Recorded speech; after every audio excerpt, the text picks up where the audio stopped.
Sunod-sunod ang pagkakahuli ng tatlong individual na kabilang sa listahan ng most wanted persons sa lalawigan ng Bulacan matapos ang serye ng hiwalay na operasyon na isinagawa ng pulisya sa magkakaibang bayan. Hindi naman titigil ang kapulisan sa pagtugis sa mga nagtatago sa batas at patuloy ang kanilang paninindigan para sa ligtas, payapa at maayos na pamayanan. Nakatutok dyan si Patrolwoman Gilly Peña. Wala nang lusot ang tatlong individual na tinaguriang most wanted person ng lalawigan matapos masakote ng Bulacan Police Provincial Office sa magkakahiwalay ngunit mabilis ang manhunt operation sa iba't ibang bayan ng Bulacan nito lamang nakaraang araw.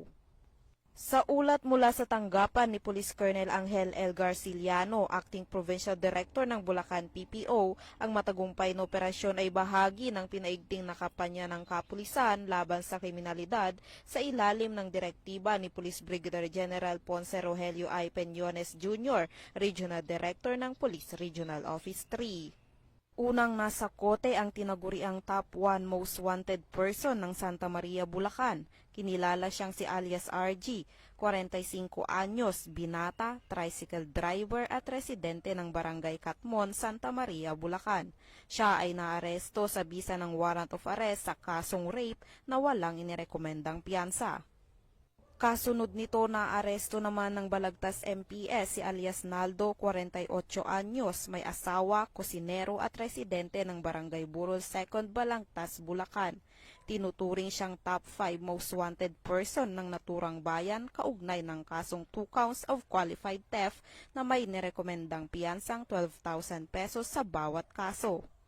Samantala, sa Norzagaray, Bulacan, natuntun ng tracker team si alias Alvin, 33 anyos, binata, construction worker at kabilang sa top 10 most wanted person sa municipal level.